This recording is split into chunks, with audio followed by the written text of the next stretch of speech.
بسم اللہ الرحمن الرحیم۔ آزادی ایک انمول نعمت۔ بہت عرصے پہلے کی بات ہے کہ ملک ایران میں ایک سوداگر رہتا تھا جس کے پاس ایک بہت ہی خوبصورت طوطا تھا۔ سوداگر یہ طوطا ہندوستان کے جنگل سے پکڑ کر لایا تھا۔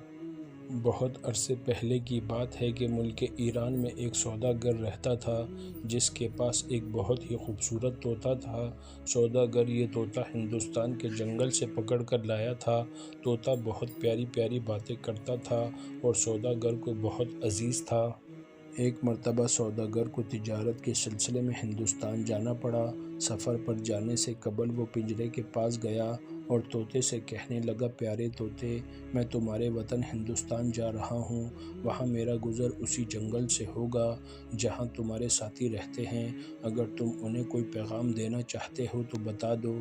طوطے نے جواب دیا کہ مالک، آپ میرے دوستوں کو صرف اتنا کہہ دو کہ وہ تو بڑے مزے سے وطن کے جنگل میں رہتے ہیں، آزاد فضا میں سانس لے رہے ہیں، مگر میں بد نصیب وطن سے دور اس پنجرے میں بند ان سے ملنے کے لیے تڑپ رہا ہوں۔ جب سوداگر ہندوستان پہنچا تو اپنے قافلے کے ہمراہ اس کا گزر اسی جنگل سے ہوا جہاں طوطے کے دوست رہتے تھے۔ وہاں بہت سے خوبصورت طوطے درخت پر بیٹھے تھے۔ انہیں دیکھ کر سوداگر کو اپنے طوطے کا پیغام یاد آ گیا اور اس نے بلند آواز میں انہیں وہ پیغام سنا دیا۔ جیسے ہی سوداگر نے اپنی بات ختم کی تو ایک طوطے کی حالت خراب ہو گئی۔ وہ بری طرح تھڑ تھڑانے لگا اور درخت کی شاخ سے گر کر دم توڑ دیا۔ یہ دیکھ کر سوداگر کو بہت افسوس ہوا۔ اس نے سوچا کہ شاید یہ میرے طوطے کا قریبی رشتہ دار تھا۔ اس کا دردناک پیغام سنتے ہی چل بسا۔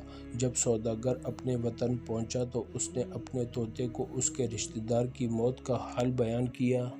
سوداگر کی بات سنتے ہی طوطے نے جھرجھری لی اور پنجرے کے فرش پر گر کر تڑپنے لگا۔ تھوڑی ہی دیر میں اس کی آنکھ پھتر آ گئی اور جسم بے جان ہو گیا۔ اپنے پیارے طوطے کی موت پر سوداگر بہت غم زدہ ہوا اور اس نے خوب آنسو بہائے۔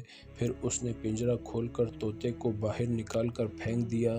جیسے ہی سوداگر نے طوطے کو پھینکا، طوطے نے پر پھڑپھڑائے اور قریبی درخت کی شاخ پر جا بیٹھا۔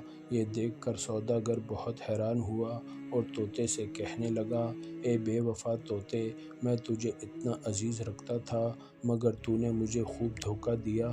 طوطا یہ سن کر بولا، تم مجھے اس لیے عزیز رکھتے تھے کیونکہ میں اچھی اچھی باتیں کر کے تمہارا جی بہلاتا تھا، مگر اے بے وقوف انسان، تم نے خود مجھے وہ ترکیب بتائی جو میرے دوستوں نے کہلا بھیجی تھی۔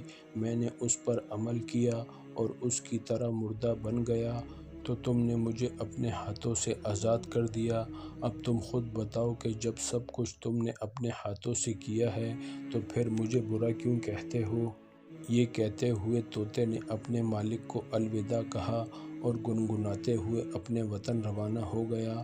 پیارے بچوں، آزادی ایک بہت بڑی نعمت ہے اور اللہ پاک کا خاص فضل و کرم ہے کہ ہم ایک آزاد ملک میں پیدا ہوئے ہیں۔